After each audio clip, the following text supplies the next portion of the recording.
ఎక్కడైనా ల్యాండ్ పై ఇన్వెస్ట్ చేయాలని అనుకుంటున్నారా? అయితే ఫ్యూచర్ సిటీలో ఇప్పుడే ల్యాండ్ పీస్ పెట్టుకోండి. పూర్తి వివరాలకు మాకు కాల్ చేయండి.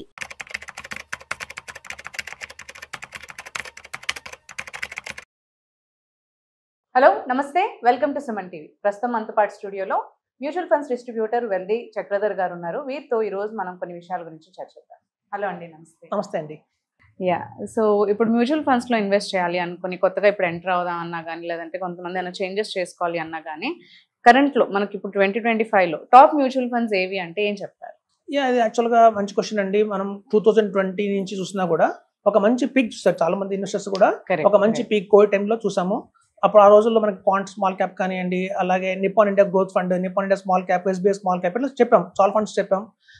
యాక్చువల్గా ఏంటంటే లాస్ట్ 1.5 year నుంచి ఎలక్షన్స్ వచ్చినాయి, తర్వాత టారిఫ్స్ అని, ట్రంప్ టారిఫ్స్, తర్వాత మనకి ఈ వార్ వచ్చింది, మనకి ఇండియా పాకిస్తాన్ వార్, ఇట్లాంటి బాగా బీర్ మార్కెట్ చూసారు. అంటే చాలా వాలటిలిటీ ఉన్న మార్కెట్ పడిపోయింది.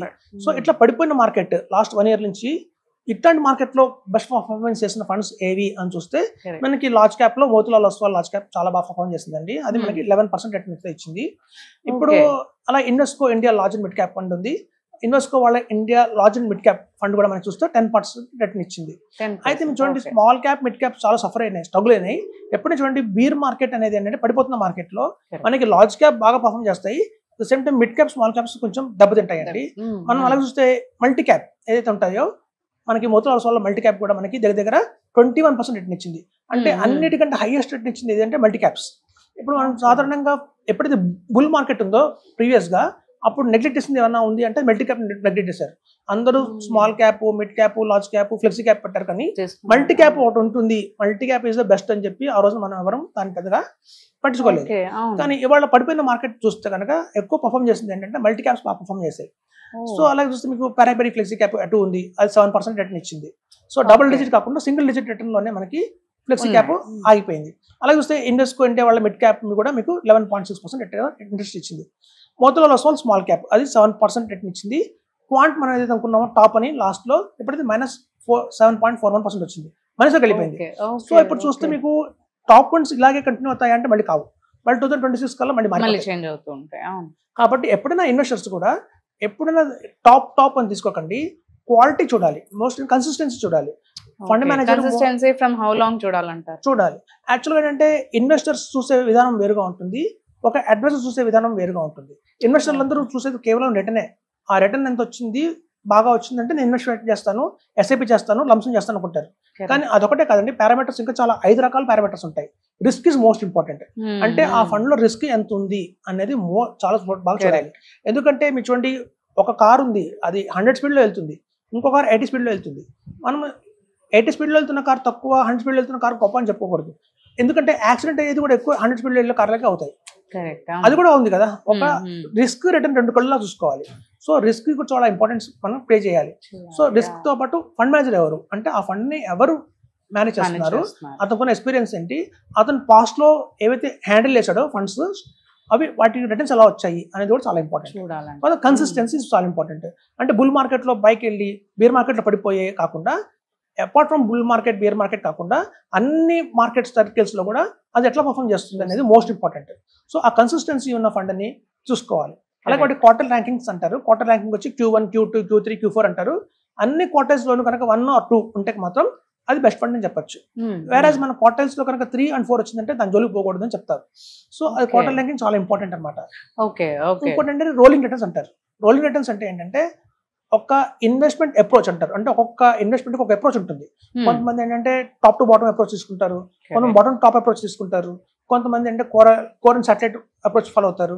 రకరకాల స్ట్రాటజీస్ ఉంటాయి. సో ఇలాంటి స్ట్రాటజీ రాబోయే 3 సంవత్సరాలకి రిటర్న్ ఎలా వస్తుంది అనేది రోలింగ్ రిటర్న్స్ అనమాట. సో ముందే గెస్ట్ చేయొచ్చు. ఒకవేళ పడిపోతున్న మార్కెట్ లో కూడా ఇది పడిపోయినా ఎంత బాగా పడిపోతుంది, -35% దాకా వెళ్తుందా మాక్సిమం, లేదా -10% వెళ్ళి ఆగిపోతుందా, అట్లాంటివి కూడా ఉంటాయి. సో ఇలాంటి పారామీటర్స్ అన్ని కూడా మైండ్ లో పెట్టుకొని మనం తీసుకుంటేనే మనకి బెస్ట్ ఫండ్స్ వస్తాయి తప్ప టాప్ ఫండ్స్ కాదండి, బెస్ట్ ఫండ్స్ లో ఇన్వెస్ట్మెంట్ చేయాలని చెప్తాం. సో అలా బెస్ట్ ఫండ్స్ లో ఇన్వెస్ట్మెంట్ చేస్తే తప్పకుండా మంచి రిటర్న్స్ అయితే వస్తాయి. చాలా మంది మా దగ్గర ఇన్వెస్టర్స్ వస్తారు, మా దగ్గరికి వచ్చినప్పుడు వాళ్ళు మేము ఆల్రెడీ చేసామండి మ్యూచువల్ ఫండ్స్ లో లాస్ట్ 3 years నుంచి చేస్తున్నాము, కొంచెం మా రివ్యూ చేయండి అని చెప్తారు. రివ్యూ చేద్దాం చూస్తే ఒక్కొక్కళ్ళ దగ్గర 13 ఫండ్స్ 14 ఫండ్స్ ఉంటాయి. అన్ని ఫండ్స్ లో 1000 ఎస్ఐపి చేస్తారు. SIP 13 ఫండ్స్ లో వేస్తే రిటర్న్ రాదు. మీకు మంచి ఎగ్జాంపుల్ చెప్తా. ఇప్పుడు ఒక పర్సన్ అడిగాను, మా మ్యాలడీ ఉన్నాడు, నీకు ఎన్ని మార్కులు వచ్చారని చెప్పాను మ్యాథ్స్ లో మా నాకు 90% వచ్చిందని చెప్పాడు. సో మ్యాథ్స్ లో 90% వచ్చింది అంటే మనం చాలా గుడ్ అని చెప్పొచ్చు. సైన్స్ లో ఎంత వచ్చింది అడిగాను అనుకోండి, 80 అన్నాడు. ఇప్పుడు యావరేజ్ అయిపోయింది 90-80 కలిపితే 85 అయిపోయింది యావరేజ్. సో మనం అక్కడితో ఆకుండా సోషల్లో ఎంత వచ్చింది అడిగాను అనుకోండి, 60 అంటాడు. తెలుగులో ఎంత వచ్చిందంటే 40 అంటాడు. ఇంగ్లీష్లో 50 అంటాడు. మీరు ఎన్ని సబ్జెక్టులు యాడ్ చేస్తే మీకు ఆ 90% స్కోర్ పడిపోతూ వచ్చింది. సో ఎప్పుడు లాంగ్వేజెస్ ని యాడ్ చేస్తూ సబ్జెక్ట్స్ ని యాడ్ చేసుకుంటూ వెళ్తున్నామో మీకు రిటర్న్ అనేది యావరేజ్ అయిపోతూ ఉంటుంది. ఓన్లీ మ్యాథ్స్ అంటే టాప్ లో ఉంటుంది. సో అట్లాగే మనకి చాలా మంది తెలియదు ఏంటంటే mid cap, small cap, large cap, thematic fund, sector fund, global fund, business cycle fund, situation fund రకరకాల యాడ్ చేస్తారు. దాంతోపాటు మళ్ళీ ఇండెక్స్ అంటారు, ETF అంటారు, గోల్డ్ ఫండ్ అంటారు. ఇలా అన్ని యాడ్ చేయడం వల్ల ఏమవుతుందంటే ఒక ఫండ్ ఇస్తుంది 20%, మిగతా మీకు 6%, 7% ఇచ్చి యావరేజ్ లో మీకు 12% కంటే రిటర్న్ రావట్లేదు. కాబట్టి మ్యూచువల్ ఫండ్స్ వేస్ట్ అంటారు. మ్యూచువల్ ఫండ్స్ వేస్ట్ కాదు, యాక్చువల్లీ వీళ్ళు తీసుకున్న పద్ధతి వేరు. మనం ఏం చేయాలంటే మ్యాథ్సే ఇప్పుడు చూడండి, అదే మ్యాథ్స్ తీసుకుందాం. క్వార్టర్లో 90% వచ్చింది, ఆఫర్లో 95% వచ్చింది, యాన్యువల్ 92 వచ్చింది. ఇప్పుడు మొత్తం ఓన్లీ మ్యాథ్స్ తీసుకుంటే క్వార్టర్లీ, ఆఫర్లీ, యాన్యువల్లీ మీరు 90లో ఉన్నారు. అలాగే మనం mid cap, small caps 10 years కనుక హారిజన్ ఉంది అంటే మాత్రం mid caps is the best అని చెప్తాను. సో మనం తీసుకుంటే మిడ్ క్యాప్సే ఒక ఎడల్వైజ్ mid cap, Nippon India mid cap, Invesco India mid cap, అలా 3 మిడ్ క్యాప్లు 2 స్మాల్ క్యాప్లు తీసుకుంటే చాలు, అదే పర్ఫెక్ట్ ఉంటుంది. మనం దాని తగ్గట్టు మనం లార్జ్ క్యాప్, థీమాటిక్ ఇవన్నీ యాడ్ చేసుకుంటూ పోయాం అనుకోండి, అనవసరిగా మనకి కన్ఫ్యూజన్ ఎక్కువ అవుతుంది, మన రిటర్న్స్ అయితే రావు. సో లాంగ్ టర్మ్ తీసుకున్న వాళ్ళందరూ కూడా 3 మిడ్ క్యాప్స్, 2 స్మాల్ క్యాప్స్ గట్టిగా తీసుకుని వాటిలోనే మనం కనుక ఉంటే, ఎందుకంటే మన పాస్ట్ పర్ఫార్మెన్స్ అలా ఉంది కూడా చెప్తున్నాను. సో ఇప్పుడు చాలా మందికి ఇప్పటికీ డౌట్ ఏంటంటే లంసమ్గా ఇన్వెస్ట్మెంట్ చేయాలా, SIP చేయాలా అనేది ఇప్పటికీ ఒక క్వరీ ఉంది మైండ్ లో. సో మీకు చెప్తాను, ఒక మంచి ఎగ్జాంపుల్ చెప్తాను. మనకి దగ్గర ఒక డేటా ఉంది. ఇది ఏంటంటే లంసమ్గా పెట్టిన వాళ్ళకి ఏంటి, SIP పరిస్థితి ఏంటి అని. ఆగస్ట్ 2015 నుంచి ఆగస్ట్ 2025 దాకా ఈ టైం ఫ్రేమ్ లో లాస్ట్ 10 years లో చూడండి. లాస్ట్ 10 years లో మీకు చాలా కోవిడ్ వచ్చింది, వారాలు జరిగాయి, బుల్ మార్కెట్ వచ్చింది. అంటే ఈ 10 years లో మొత్తం జరగాల్సింది జరిగింది. కొన్ని ప్లస్లు ఉన్నాయి, కొన్ని మైనస్లు ఉన్నాయి. ఇట్లాంటి టైం ఫ్రేమ్ లో లంసమ్గా ఎవరైతే 10 lakhs పెట్టారో, సపోజ్ మీరు తీసుకుంటాను మిడ్ క్యాప్ కింద తీసుకుందాం. మిడ్ క్యాప్ లో మీరు ఇన్వెస్కో ఇండియా మిడ్ క్యాప్ ఉంది. అందులో కేవలం 10 lakhs ఒకేసారి పెట్టి వదిలేసిన వాళ్ళకి 59 lakhs వచ్చిందండి. 59 lakhs పెట్టిందంతా 10 lakhs.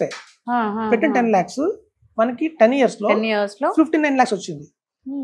అదే కాకుండా SIP రూపంలో ఎవరైతే 10,000 వేసుకుంటూ వచ్చారో వాళ్ళు పెట్టిన 12 lakhs పెట్టారు.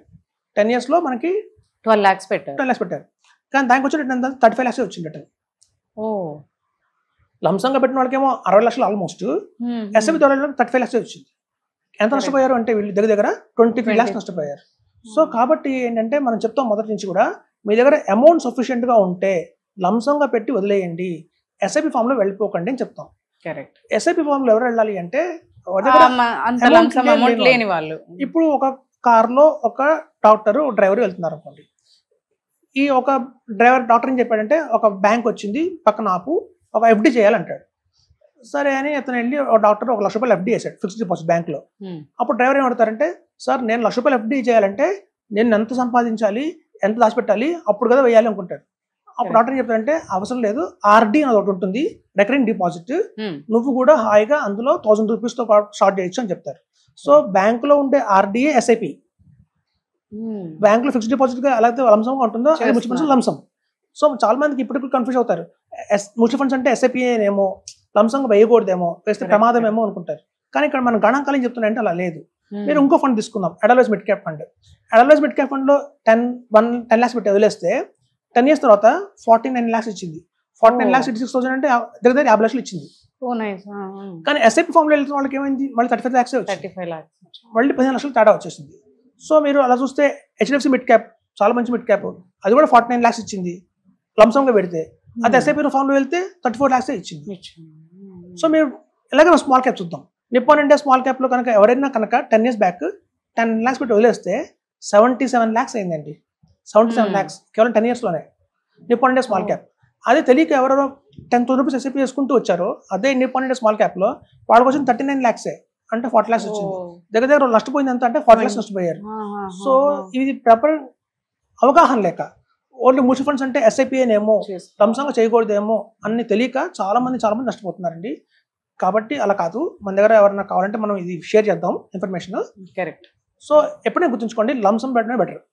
మనం ఎప్పుడైనా సరే ఎస్ఐపి రూపంలో వెళ్తే మనకి పెద్ద లాభం రాదు. ఇప్పుడు చూడండి, మనం 2025లో ఉన్నాం.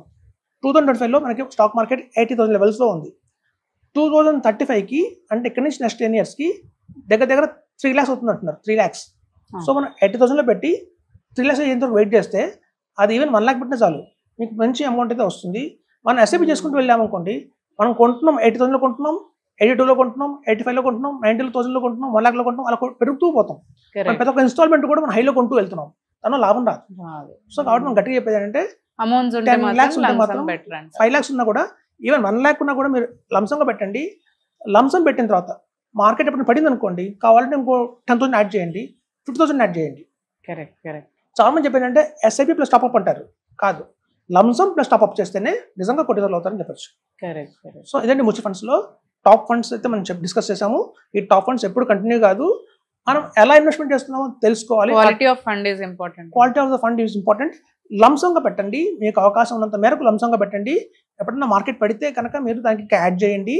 చాలా మంది ఎస్ఐపి రూపంలో వెళ్తున్నారు. మాకున్న సర్వే ప్రకారం, మాకున్న ఎక్స్పీరియన్స్ ప్రకారం చెప్తున్నాను, లాస్ట్ 15 yearsలో ప్రతి 100 మందిలో చివరి 15 years దాకా కంటిన్యూ ఎవరైతే ఎస్ఐపి చేశారంటే వాళ్ళు ఎదురే ఉంటారు. మొదలు పెడతారు 100 మంది, ఉత్సాహంగా మొదలు పెడతారు, కానీ మధ్యలో చాలా మంది డ్రాప్ అయిపోతారు. రకరకాల కారణాలు అవ్వచ్చు, ఇంట్లో పరిస్థితులు బాగుండకపోవచ్చు, వాళ్ళ జాబ్లో ఏదైనా ప్రాబ్లం రావచ్చు, పిల్లల ఫీజు పెరగచ్చు, ఎన్ని కారణాలు ఉంటాయి. మహాభారతంలో ఒక ఇది ఉంది, కర్ణుడి చావుకి 100 కారణాలు అని. సో అట్లా ఒక ఎస్ఐపి మనం 20 years కంటిన్యూ చేయాలంటే అందరి వల్ల కాదండి. అది ఉన్నంత మేరకు లంసంగా పెట్టేసి వదిలేయండి, మర్చిపోండి దాన్ని, అదే మిమ్మల్ని కోటీశ్వరులు చేస్తుంది. ఎగ్జాక్ట్లీ. థ్యాంక్ యూ అండి, thanks for sharing the information. Thank you అండి.